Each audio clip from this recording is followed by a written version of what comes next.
الحمدللہ رب العالمین والعاقبۃ للمتقین والصلاة والسلام علی سید الانبیاء والمرسلین اعوذ باللہ السمیع العلیم من الشیطان الرجیم من ہمزہ ونفخہ ونفثہ بسم اللہ الرحمن الرحیم فَإِن پس اگر حاجوک وہ آپ سے جھگڑا کریں فقل تو آپ کہہ دیجئے اسلمت میں نے تابع کر دیا وجہیا اپنا چہرہ للہ اللہ تعالیٰ کے ومن اور اس شخص نے بھی اتبعنی جس نے میری پیروی کی، نون کے بعد یا تھا اس کو حذف کیا گیا، وقل اور کہہ دیجئے للذین ان لوگوں سے اوت الکتاب جنہیں کتاب دی گئی ہے یعنی یہود و نصارہ سے، والامیین اور ان پڑھ لوگوں سے، اس سے مراد کفار مکہ مشرکین مکہ، ان سے بھی کہہ دیجئے اسلمتم کیا تم تابع ہو گئے، فَإِن پس اگر اسلموا وہ تابع ہو جائیں، فقد تو یقیناً اہتدوا وہ ہدایت پا گئے، وَإِن اور اگر تولوا وہ منہ پھیر لیں وہ اعراض کریں، فَإِنَّمَا پس اس کے سوا نہیں علیک آپ کے ذمے البلاغ پہنچا دینا ہے، واللہ اور اللہ تعالی بصیر بالعباد خوب دیکھنے والا ہے بندوں کو۔ ایک مرتبہ پھر دیکھیں، فَإِن پس اگر حاجوک وہ آپ سے جھگڑا کریں، فقل پس کہہ دیجئے اسلمت میں نے تابع کر دیا وجہیا اپنے چہرے کو للہ اللہ تعالیٰ کے، ومن اتبعنی اور اس شخص نے بھی جس نے میری پیروی کی، وقل للذین اور کہہ دیجئے ان لوگوں سے اوت الکتاب جنہیں کتاب دی گئی، والامیین اور ان پڑھ لوگوں سے اسلمتم کیا تم تابع ہو گئے، فَإِنْ اسلموا پس اگر وہ تابع ہو گئے، فقد اہتدوا تو یقیناً وہ ہدایت پا گئے، وَإِنْ تولوا اور اگر وہ منہ پھیر لیں اعراض کریں، فَإِنَّمَا پس نہیں ہے آپ پر فَإِنَّمَا پس سوائے اس کے علیک آپ پر البلاغ پہنچا دینا ہے، وَإِن تولوا اور اگر وہ منہ پھیر لیں فَإِنَّمَا پس اس کے سوا نہیں علیک آپ پر البلاغ پہنچا دینا ہے، واللہ بصیر بالعباد اور اللہ تعالی بندوں کو خوب دیکھنے والا ہے۔ اس آیت مبارکہ کے اندر اللہ رب العالمین نے اس بات کو بیان فرمایا ہے کہ جب ان کے سامنے اللہ رب العالمین کی وحدانیت کی حقانیت ثابت ہو گئی، رسول مکرم صلی اللہ علیہ وآلہ وسلم کی حقانیت ثابت ہو گئی اور اسلام کی حقانیت ثابت ہو گئی، تو اب اگر یہ اعراض کرتے ہیں آپ سے پھر بھی جھگڑتے ہیں، کہتے ہیں کہ نہیں اللہ کے ساتھ شریک موجود ہیں، اللہ اکیلا نہیں ہے، اللہ کی اولاد موجود ہے، عیسیٰ علیہ السلام اللہ کے بیٹے ہیں، وہ کہتے ہیں کہ نہیں عیسیٰ علیہ السلام الہ ہیں، معبود ہیں، اور نبی علیہ السلام کو سچا رسول نہیں مانتے، کہتے ہیں کہ نہیں آپ اللہ کے نبی نہیں ہیں، جن کے بارے میں تورات اور انجیل میں کہا گیا تھا وہ آپ نہیں ہیں، وہ کوئی اور ہے، دین اسلام کو وہ سچا دین نہیں مانتے۔ اگر وہ آپ سے جھگڑتے ہیں اس چیز میں آ کے کہ وہ آپ کو کہتے ہیں نہیں جو آپ ہمیں یہ باتیں کہہ رہے ہیں وہ آپ کی باتیں درست نہیں ہیں، تو اللہ رب العالمین نے یہاں پر یہ نہیں کہا کہ آپ بھی جھگڑیں، کیونکہ آپ حق پر ہیں۔ جب بھی یاد رکھیں بندہ حق پر ہو تو اس کو مزید الجھنا نہیں چاہیے۔ اس آیت سے جو چیز ثابت ہوتی ہے وہ یہ ہے کہ جب بندہ حق پر موجود ہے اس کو الجھنا نہیں چاہیے، وہ کیا کہے اسلمت وجہی للہ کہ میں نے تو اپنا چہرہ اللہ رب العالمین کے تابع کر دیا ہے، جو میں نے تمہیں بات پہنچانی تھی وہ حق تھی، میں نے تمہیں کہہ دیا یہی بات درست ہے، اب اگر تم مجھ سے اسی بات میں جھگڑتے ہو کہ نہیں یہ غلط ہے وہ صحیح ہے، میں جو ہے اسلمت وجہی للہ، میں اپنے چہرے کو اللہ کے تابع کر دیتا ہوں، یعنی میں اکیلے اللہ کو الہ واحد مانتا ہوں، میں دین اسلام کو سچا دین مانتا ہوں، میں اللہ نے جو مجھے نبی اور رسول بنا کر مبعوث کیا میں اس کو تسلیم کرتا ہوں، میں تم سے اور کچھ بھی نہیں کہتا۔ اور یہاں پر غور کریں، جو لفظ اللہ رب العالمین نے آپ علیہ السلام کو کہنے کا حکم دیا، اس کے اندر ہر طرح کی اطاعت آ جاتی ہے، کیونکہ اسلم تو یہ پیچھے بھی ہم نے لفظ پڑھا تھا، اسلم قال اسلمت لرب العالمین، تو وہاں پر میں نے بتایا تھا اس کے اندر کیا ہے، مکمل طور پر اطاعت ہوتی ہے، مکمل طور پر انسان اپنے آپ کو تابع کر دیتا ہے، یعنی اس اونٹ کو جس کے نکیل لگی ہو اور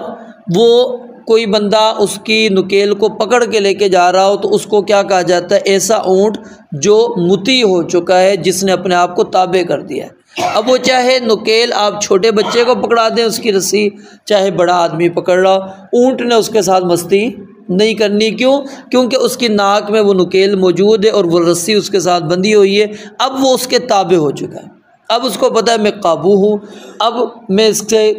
بحث نہیں کر سکتا، یعنی کہ میں اپنی طاقت آزمائی نہیں یہاں پر کر پاتا، ٹھیک ہے۔ تو یہ اس طرح جس طرح وہ اونٹ تابع ہو جاتا ہے، وہ نہیں دیکھتا کہ یہ مجھ سے طاقتور ہے یا نہیں ہے۔ آپ نے دیکھا ہوگا وہ مثال ایک مشہور ہے نا کہ اونٹ وہ کیا نام ہے، ہاتھی کے بچہ جب چھوٹا تھا اس کا پاؤں باندھ دیا گیا زنجیروں سے، اچھا اب اس نے کبھی بھی ہمت کرنے کی کوشش نہیں کی، بڑا ہو گیا پھر بھی پاؤں اس کا بندھا ہوا ہے، اب وہ زنجیر ہے معمولی، وہ یعنی وہ بچہ تھا ظاہر ہے، اسی سے بڑے کو بھی باندھا گیا، اس کو احساس نہیں ہے کہ یہ جو زنجیر میری باندھی گئی ہے کہ اس کو میں ایک پاؤں ماروں تو یہ ٹوٹ بھی سکتی ہے، وہ اپنے آپ کو اس نے کیا ہے اس چیز کے اندر تابع کر دیا کہ نہیں میں نے ادھر ہی رہنا ہے اور میں یہاں پر جھکا ہوا ہوں، ٹھیک ہے۔ تو یعنی اس انداز کے اندر انسان مطیع ہو جائے، فرمانبردار ہو جائے کہ آگے جو کہے اللہ رب العالمین میں نے ماننا ہے۔ اور پھر یہاں پر وجہ یا چہرے کا ذکر کیوں کیا؟ کیونکہ جسم میں سب سے زیادہ اگر عزت کے لائق کوئی جگہ ہے انسان کی وہ یہ چہرہ ہے، یعنی سب سے زیادہ اگر ہم سنوارتے ہیں کس کو سنوارتے ہیں؟ چہرے کو۔ کہیں پر اگر جانا ہو، ویسے ہم بیٹھے ہیں ابھی، ٹھیک ہے، ہمارے چہرے دھلے ہوئے ہیں، لیکن اگر پتہ لگے جی فلاں بندے سے ملاقات کے لیے جانا ہے، بندہ کہتا ہے چلو یار ایک دفعہ منہ پھر دھو لیتا ہوں، ٹھیک ہے، وہ منہ دھوتا ہے، باقی کچھ نہیں، وہ نہ کپڑے بدل رہا ہے نہ کچھ بدل رہا ہے، صرف چہرہ دھوتا ہے۔ اور جو لگانا ہے آپ نے کریم لگانی ہے، لوشن لگانا ہے، جو کچھ لگانا ہے وہ کس پہ لگا رہے ہیں؟ چہرے پر۔ یعنی انسان اپنے جسم میں سے جب سب سے زیادہ اگر کسی حصے کو عزت دیتا ہے وہ یہ چہرہ ہے، اور اسی وجہ سے اسلام نے اس چیز کو کیا، اور اس کی عزت اور تکریم اس وجہ سے بھی ہے کہ اللہ رب العالمین نے سیدنا آدم علیہ السلام کا جو چہرہ تھا وہ خود اپنے ہاتھ سے بنایا تھا، اور اسلام نے اسی لیے منع بھی فرمایا کہ جب لڑائی کرو تو چہرے پر مارنے سے اجتناب کرو، بچو چہرے پر نہ مارو۔ اور سجدے کی حالت میں جب انسان جاتا ہے، ٹھیک ہے، اللہ رب العالمین کو سجدے کی حالت انسان کی بہت زیادہ پسند ہے، اس کی وجہ کیا ہے کہ وہاں پر سب سے زیادہ عاجزی انکساری کا اظہار بندہ کر رہا ہے، کہ یعنی یہ معزز چیز کو، چہرے کو اس نے مٹی کے اندر ملا دیا، زمین کے ساتھ ملا دیا ہے، کہ اس نے کہا کہ اللہ یہی چہرہ سب سے معزز ہے، یہ دیکھ لے میں نے تیرے سامنے جھکا دیا ہے، میں مطیع ہوں، فرمانبردار ہوں، میں نے اپنے سر کو نیچے جھکا دیا ہے۔ اور اسی وجہ سے نبی علیہ السلام نے فرمایا کہ اقرب ما یکون العبد من ربہ، جب بندہ سجدے کی حالت میں ہوتا ہے اللہ رب العالمین کے انتہائی قریب ہوتا ہے، اور پھر اس حالت میں آپ نے فرمایا کہ اللہ رب العالمین سے جو تم مانگ سکتے ہو مانگو، دعائیں کرو، اللہ رب العالمین سے مانگو۔ تو اس کے اندر یعنی علماء اس حدیث کے مطابق ایک تو وہ جو مسنون دعائیں وہ بھی لے کر آتے ہیں، اور کچھ اور دعائیں یعنی قرآنی نہیں ہے اس کے اندر، کیونکہ قرآن رکوع اور سجدے کے اندر پڑھنا ممنوع ہے، اگرچہ بطور دعا آپ پڑھ رہیں گے لیکن وہ اس میں اجازت علماء نہیں دیتے، کیوں کہ وہ کہتے ہیں کہ نبی علیہ السلام نے جب واضح طور پر منع کر دیا ہے، اب ہم بطور دعا بھی قرآن کی جو دعا ہے وہ نہیں پڑھ سکتے۔ ہاں باقی جو ادعیہ ہیں، باقی جو دعائیں ہیں وہ آپ پڑھیں گے، لیکن کچھ لوگ اس کو اور وسعت کے اندر لے کر چلے جاتے ہیں اور وہ کہتے ہیں کہ جی آپ اردو میں بھی پڑھ لیں، پنجابی میں بھی پڑھ لیں، نہیں، یہ بات درست نہیں ہے، کیونکہ نماز مکمل طور پہ وہ عربی زبان کے اندر ہے، تو آپ نے عربی زبان کے اندر کوئی بھی دعا بنا لیں، مطلب اپنے الفاظ بھی آپ بنا کر پڑھتے ہیں کوئی مسئلہ نہیں ہے، اتنی اجازت علماء دیتے ہیں، لیکن پڑھنی عربی کے اندر ہی ہے۔ اور بندہ اس کے اندر کیا ہے، نبی علیہ السلام نے جو دعائیں پڑھی ہیں وہ بڑی جامع دعائیں، اللہم اغفر لی ذنبی کلہ دکہ وجلہ اولہ وآخرہ وعلانیتہ وسرہ۔ اب بندہ کہتا ہے کہ میں نے اللہ سے معافی مانگ لی، اب اس سے بڑھ کر اور الفاظ تو نہیں مل سکتے انسان کو، کہ ہر طرح کے گناہ کو نبی علیہ السلام نے یہاں پر شمار کر لیا، باریک ہے، موٹا ہے، چھپ کر کیا ہے، علانیہ کیا ہے، چھوٹا پہلا ہے، آخر میں آنے والا ہے، کسی بھی حالت میں سب کے سب آپ نے اس کے اندر شمار کر دیا۔ پھر وہ سبحانک اللہم ربنا و بحمدک اللہم اغفر لی، مغفرت آ گئی ہے۔ سبوح قدوس رب الملائکۃ والروح، اس طرح کی اور ذکر سبحان ذی الجبروت والملکوت والکبریاء والعظمہ، اس طرح کی اور دعائیں جو نبی علیہ السلام سے ثابت ہیں، کوئی بھی دعا آپ پڑھ سکتے ہیں۔ تو ہمیں ترجیح یاد رکھیے، دعاؤں کے اندر کوشش یہ کرنی چاہیے کہ جو نبی علیہ السلام سے ثابت ہے اور جو قرآن سے ثابت ہے، ان دعاؤں کو ہمیں پڑھنا چاہیے، کیونکہ وہ الفاظ وہ ہیں جو اللہ نے سکھائے ہیں، کس کو؟ نبی علیہ السلام کو، کہ یہ الفاظ آپ کہیں۔ اب اس سے بڑھ کر ہم چاہے جتنی بھی مہارت حاصل کر لیں، زبان پر عبور ہمارا جتنا ہو جائے، اور میں کہوں کہ میں اچھی سے اچھی دعا بنا لیتا ہوں، ہماری دعاؤں کے اندر جامعیت نہیں ہوتی۔ آپ دیکھیں گے مطلب نئی سے نئی دعائیں ملتی ہیں آپ کو، کوئی بندہ کسی چیز کی دعا لگا رہا ہے، کوئی الفاظ عربی ہیں، بنائے ہیں انہوں نے، لیکن وہ جامعیت نہیں پائی جاتی جو نبی علیہ السلام کی دعا کے اندر ہوتی ہے۔ یعنی چھوٹی سی دعا، الفاظ انتہائی مختصر، لیکن اس کے اندر مفہوم بڑا وسیع موجود ہوتا ہے۔ تو اس لیے ایک تو وہ برکت اس کے اندر موجود ہوتی ہے، یعنی وسعت، اور دوسرا وہ نبی علیہ السلام کی زبان اقدس سے نکلے ہوئے کلمات ہیں، تو وہ اللہ رب العالمین کے ہاں قبول ہونے کے اس کے چانس زیادہ ہوتے ہیں۔ تو اس لیے بندہ یعنی مسنون دعاؤں کو اہتمام کرے، ہاں اس کے ساتھ پھر آپ دوسری طرف جاتے ہیں پھر جائیں، لیکن کیا ہوتا ہے ہم مسنون کو چھوڑ دیتے ہیں، ہم غیر مسنون اختیار کر لیتے ہیں۔ جب علماء یاد رکھیں رد کرتے ہیں نا، وہ کہتے ہیں یہ آپ نے نہیں پڑھنا، اس کا مقصد یہ ہوتا ہے کہ آپ مسنون کو چھوڑ دیں، غیر مسنون کیوں نہیں اختیار کر رہے ہیں۔ اب بندہ کہتا ہے اس میں حرج کیا ہے، ایک طرف آپ اجازت دیتے ہیں، دوسری طرف منع کرتے ہیں۔ وجہ یہ ہوتی ہے کہ آپ مسنون جو عمل ہے اس کو چھوڑیں۔ اب مثال کھانے سے پہلے نبی علیہ السلام نے کہا بسم اللہ پڑھنی ہے، آپ اس مسنون عمل کو چھوڑ دیں، ٹھیک ہے، آپ قرآن پڑھ رہے ہیں، اب بسم اللہ پڑھنے پر تو آپ کو نیکی تو نہیں مل رہی نا، قرآن پڑھیں گے، قل هو اللہ احد پڑھتے ہیں، آپ کو کتنی نیکیاں مل گئیں، کتنے حروف آپ نے پڑھے۔ بندہ کہتا ہے میں نے قرآن ہی پڑھا ہے، کیا غلط کیا ہے، کون سی میں نے اس کے اندر غلط چیز پڑھی ہے؟ قرآن کی آیت پڑھی ہے، اور قرآن کی آیت پڑھ کے میں نے کھانا کھا لیا ہے، نیکیاں تو مل گئیں، لیکن وہ عمل آپ کا درست نہیں، وہ موقع آپ کا درست نہیں ہے، کیونکہ اس موقع پر نبی علیہ السلام بھی کوئی بڑی دعا سکھا سکتے تھے، جسے کھانے کے بعد کی آپ نے سکھا دی، کھانے سے پہلے بھی آپ بڑی دعا سکھا دیا کرتے، آپ کہہ سکتے تھے کہ جی قرآن کی کوئی سی بھی آیت پڑھ کے آپ شروع کر لینا، کھانا شروع کر لینا۔ تو بات یہ ہے کہ جو طریقہ جہاں پر مسنون ہے اس کو وہاں پر رکھیں، پھر اس کے علاوہ اگر آپ کرتے ہیں تو وہ اس کے اندر وسعت موجود ہوتی ہے، مسئلہ نہیں ہے، وہ کر سکتے ہیں، لیکن اس کو مسنون نہ بنائیں، یعنی اس کو لازم نہ کریں۔ اب جیسے ہم مثال ہے، کوئی بندہ کہتا ہے کہ جی مجھے کوئی وظیفہ بتا دیں، کوئی ورد بتا دیں، یا مجھے یہ پریشانی ہے، تکلیف ہے، اب علماء آپ کو کہتے ہیں یہ پڑھ لیں، ان کا یہ مقصد نہیں ہوتا کہ یہ لازمی یہی پڑھیں، مقصود کیا ہوتا ہے کہ اس کے اندر یہ معنی آپ کی پریشانی کے حوالے سے موجود ہے، چلیں یہ پڑھیں، اللہ تعالیٰ آپ کے لیے آسانی کر دے گا۔ اب پھر اس کے اندر کچھ لوگ پوچھتے ہیں کہ جی تعداد کتنی ہو، لیکن یاد رکھیے جو صحیح علماء ہوتے ہیں وہ آپ کو تعداد مخصوص نہیں بتائیں گے، وہ کہیں گے آپ کثرت سے پڑھیں۔ آپ نے کبھی بھی نہیں سنا کہ آپ کو کہا کہ جی استغفار آپ اتنی مرتبہ پڑھیں، 1100 مرتبہ، 1500، وہ کہتے ہیں جی کثرت کے ساتھ استغفار کر لیں۔ کیوں؟ کہ نبی علیہ السلام سے اگر ملتا ہے تو ہمیں 100 مرتبہ ملتا ہے، پڑھنا ہے تو اس عدد پر آ جائیں، یا زیادہ آپ جاتے ہیں تو پھر بغیر شمار کر کے چلے جائیں۔ تو بہرحال مطلب کیا ہے کہ انسان اپنے آپ کو مکمل تابع کر دے، کس کے؟ اسلام کے۔ تو چہرے کا ذکر اس لیے کر دیا کیونکہ انسان اس وقت اللہ تعالیٰ کے زیادہ قریب ہوتا ہے اس حالت کے اندر، اور یہ انتہائی عاجزی انکساری کی حالت ہے، یعنی کہ یہ فرمان برداری ثابت کرنے کے لیے انسان نے اپنے آپ کو پیش کر دیا کہ اللہ میں نے اپنا چہرہ بھی زمین پر لگا دیا۔ اور آگے فضیلت اللہ تعالیٰ نے بیان کر دی کن کی؟ جو نبی علیہ السلام کے پیروکار ہیں۔ اب اس کے اندر صحابہ بھی موجود ہیں، تابعین، اور قیامت تک آنے والے سب لوگ، جو بھی نبی علیہ الصلوۃ والسلام کے طریقے کو اپناتے ہیں، آپ فرماتے ہیں ان کا بھی یہی طریقہ ہے کہ وہ بھی یہی کہتے ہیں کہ میرا چہرہ اللہ کے تابع ہے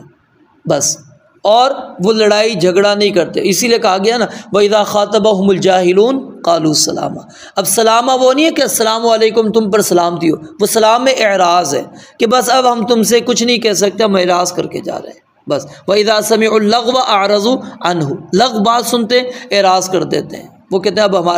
اب ہم تمہارے ساتھ نہیں بیٹھ سکتے ہیں، چلے جاتے ہیں ان سے۔ تو بات یہ ہے کہ جب بھی یعنی ایسی کوئی چیز ہو آپ سے اکثر ہو جاتا ہے معاملہ، تو اس کے اندر آپ سمجھتے ہیں کہ وہ اپنے باطل کو چھوڑنے کے لیے تیار نہیں ہے، تو آپ اس کو بس یہ کہہ کر کہ بھائی یہ حق ہے، مجھے تو یہی سمجھ میں آیا، میں تو اپنا چہرہ اسی کے تابع کرتا ہوں، آپ آگے آپ کی مرضی، آگے چھوڑ دے اس کو اس کے حال پر کہ وہ کیا کر رہا ہے، ٹھیک۔ اور یہاں پر اور اشارہ یہ بھی ساتھ میں ملا ہے کہ انسان یہ نہیں ہے کہ اس کو پتہ لگ گیا کہ اللہ اکیلا الہ ہے، دین اسلام ہے، ٹھیک ہے، پتہ لگ گیا نبی علیہ الصلوۃ والسلام سچے نبی ہے، اب وہ بس اسی پر قائم ہے، اس کی وہ کیا کرے گا، پیروی بھی کرے گا،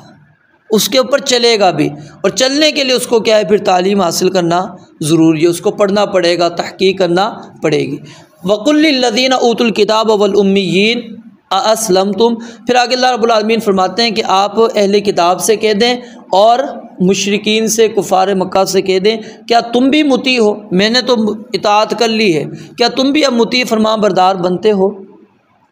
اگر یہ آیت جب اتری نہ تو نبی علیہ الصلوۃ والسلام نے اس آیت پر عمل کرنے کے لیے اسلام کی دعوت کو عام کر دیا، جو خطوط لکھنے والا معاملہ ہے، اس آیت کے نزول کے بعد آپ نے پھر وہ خطوط لکھے ہر بادشاہ کی طرف کہ آپ اسلام قبول کریں، یہی آیت آپ علیہ الصلوۃ والسلام لکھتے، اگر تم اسلام قبول کر لو گے تو تمہیں کیا ہے، ڈبل اجر اللہ تعالیٰ نے دینا ہے، کیوں، ظاہر ہے تم یہودی تھے یا عیسائی تھے، اس دین پر بھی چلے، اب میرے اوپر ایمان لے کر آؤ گے، اللہ رب العالمین نے دونوں اجر تمہیں دینے۔ اگر نہیں مانو گے تو اس طرح یاد رکھو کہ تمہاری جو رعایا ہے ان کا گناہ بھی تم پر ہوگا، کیونکہ ظاہر ہے رعایا اکثر تابع ہوتی ہے اپنی بادشاہ کے، جو بادشاہ کا دین ہوگا رعایا اس دین کے اوپر چلے گی۔ جب ان کو پتہ ہے رعایا نے الگ راستہ اگر اختیار کیا تو بادشاہ نے ان کو قتل کر دینا ہے، تو اس لیے وہ اس کے تابع ہوتی ہے، تو اس لیے فرمایا کہ تمہارے اوپر پھر ان لوگوں کا بھی گناہ ہوگا جو تمہارے ساتھ لوگ ہیں، تمہاری رعایا ہیں، تو اس لیے سوچ سمجھ کے فیصلہ کرو۔ اور یہی وجہ ہے کہ نجاشی کے پاس جب خط پہنچا، یعنی یہ تو پہلے قبول کر چکے تھے نا، یہ بعد والے نجاشی جو دوسرا نجاشی تھا، ٹھیک ہے، کیونکہ جو بھی مصر کا بادشاہ بنتا تھا، مصر نہیں، کون سا، حبشہ کا جو بھی بادشاہ بنتا تھا اس کو نجاشی کہا جاتا تھا، ٹھیک ہے۔ تو اس نے جو ہے اس وقت جب نبی علیہ السلام کا جب خط لے کر اس در پہنچا گیا، اس کے اندر بھی یہی آتا ہے کہ وہ اپنے تخت سے اترا، اس نے اس کو چوما، اور پھر جواباً آپ کو یہ بھی لکھا کہ میں مطیع ہوتا ہوں، فرما برداری اختیار کرتا ہوں، کیونکہ اس نے کہا کہ میں محسوس کر رہا ہوں کہ یہاں پر نبی علیہ الصلوۃ والسلام کی بادشاہت پہنچ رہی ہے، اب بہتر یہ ہے کہ میں عزت کے ساتھ اسلام قبول کر لوں، وگرنہ یہ چلی جانی ہمارے پاس ہے۔ تو بہرحال آپ نے خطوط علاقوں کی طرف بھیجے اور ان کو یہی لکھ کر بھیجا اسلم تم، کیا تم مطیع ہوتے ہو، فرما بردار ہوتے ہو، اطاعت کرتے ہو۔ اچھا، الامی، یہاں پر تھوڑی سی بس اس کی وضاحت کرتا ہوں۔ اصل میں کس کو کہتے ہیں، ماں کو، اور اصل کو بھی کہتے ہیں، جو کسی چیز کی اصل ہو، مرجع ہو، اس کو بھی کہا جاتا ہے۔ امیین کیوں کہا گیا ہے، امی یعنی ماں کی طرف نسبت اس لیے کی گئی ہے کہ عورتیں اس وقت اس دور کے اندر لکھنا پڑھنا نہیں جانتی تھی، لکھنے پڑھنے کا جو تعلق تھا وہ مردوں کے ساتھ تھا، مرد یعنی کہ وہ لکھنا پڑھنا سیکھتے تھے، عورتیں نہیں سیکھتی تھی، تو جو بندہ لکھنا پڑھنا نہیں جانتا تھا اس کی نسبت کس کی طرف کر دی جاتی تھی، امی، کہ یہ بندہ کیا ہے، ان پڑھ ہے، جس طرح یعنی عورتیں نہیں پڑھنا جانتی، یہ مرد ہے لیکن پڑھنا نہیں جانتا، اس کی نسبت ادھر کر دی جاتی ہے۔ اور پھر کچھ لوگ امی سے مراد ام القریٰ یعنی مکہ کی جو وادی ہے اس کو مراد لے لیتے ہیں کہ ام القریٰ کی طرف نسبت، اور ام القریٰ جو مکہ کا نام ہے اس کی وجہ کیا ہے، وہ مرجع ہے، یعنی تمام مسلمانوں کی لوٹنے کی جگہ وہ مرکز ہے، اس وجہ سے اس کو ام القریٰ کہا جاتا ہے کہ تمام بستیوں کی وہ اصل بنیاد جڑ ہے جہاں سے یعنی کہ دین پھیلنا شروع ہوا تھا۔ تو یہاں پر امی سے مراد کون ہے، ان پڑھ، جو پڑھنا لکھنا نہیں جانتے۔ تو امی یہ ایک خاص نسبت ہے کن کی، مشرکین کی، کیونکہ یہود و نصارہ کتاب والے تھے اور یہ کتاب والے نہیں تھے۔ یعنی ایک نسبت یہ بھی بیان کی جاتی ہے کہ ان کو امی اس لیے کہا گیا کہ یہ پڑھنا لکھنا ان میں لوگ جانتے تو تھے لیکن کتاب نہیں تھی ان کے پاس کوئی باقاعدہ، کوئی نبی رسول ان کی طرف نہیں آیا تھا۔ وہ جو کیا نام ہے صالح علیہ السلام ہیں یا عاد علیہ السلام، وہ کیا نام ہے ہود علیہ السلام ہیں یا پھر لوط وغیرہ، یہ جو ہیں عرب میں آئے ہیں لیکن مکہ سے دور، یہ بستیاں تھوڑی پڑتی ہیں، علاقے دور پڑتے ہیں، وہاں پر آئیں۔ خاص مکہ کے اندر نبی علیہ الصلوۃ والسلام کے علاوہ کوئی اور نبی اللہ رب العالمین نے مبعوث نہیں کیا تھا۔ فَإِنْ أَسْلَمُوا فَقَدِ اهْتَدَوْا، کہا کہ اگر تم مطیع ہو جاتے ہو تو یقیناً تم ہدایت پا لو گے، یعنی اپنے آپ کو جھکا لیتے ہو تو ہدایت پر ہو۔ اگر تم اعراض کرتے ہو تو پھر یہاں پر نبی علیہ السلام کو اللہ نے تسلی دی، آپ کے ذمہ صرف پہنچانا تھا، آپ نے پہنچا دیا، آپ نے دین کی دعوت ان کو دے دی، بتلا دی اللہ کا پیغام کہ دین اسلام ہے، میں اللہ کا سچا نبی ہوں، اللہ اکیلا الہ ہے، اور اس کی گواہی اللہ نے بھی دی، فرشتوں نے بھی دی، اور اہل علم بھی اس کی گواہی دیتے ہیں، اور آپ نے یہ پہنچا دیا۔ اب اللہ کہتے ہیں اب اگلا معاملہ میرے اوپر ہے، میں ان سے حساب لوں گا، آپ نے پریشان نہیں ہونا، کیونکہ آپ کی کیفیت قرآن نے جو بیان کی وہ کیا ہے کہ آپ اتنا زیادہ پریشان ہو جاتے تھے کہ فَلَعَلَّكَ بَاخِعٌ نَفْسَكَ، آپ اپنے آپ کو تباہ کر دیں، ہلاک کر دیں، کن کے پیچھے؟ علی آثارہم، ان کے پیچھے چل کر، ان لم یؤمنوا بہذا الحدیث اسفا، کہ یہ اس باتوں پر ایمان کیوں نہیں لاتے، افسوس کرتے تھے کہ آخر کیا وجہ ہے، کون سی اس کے اندر ایسی چیز ہے کہ جو بات ان کو سمجھ نہیں آ رہی کہ اپنے آپ کو جھکا کیوں نہیں رہے، آپ پریشان ہویا کرتے تھے۔ تو اللہ تعالیٰ نے آپ کو تسلی دی کہ آپ پر صرف پہنچانا ہے، آگے آپ کے اوپر نہیں ہے کہ کوئی مانتا یا نہیں مانتا۔ واللہ بصیر بالعباد، اللہ بندوں کو خوب دیکھ رہا ہے کہ کون آپ کی بات مان رہا ہے اور کون نہیں مان رہا۔ رب العالمین سے دعا ہے اللہ تعالیٰ سمجھنے عمل کرنے کی توفیق عطا فرمائے۔ وآخر دعوانا الحمدللہ رب العالمین۔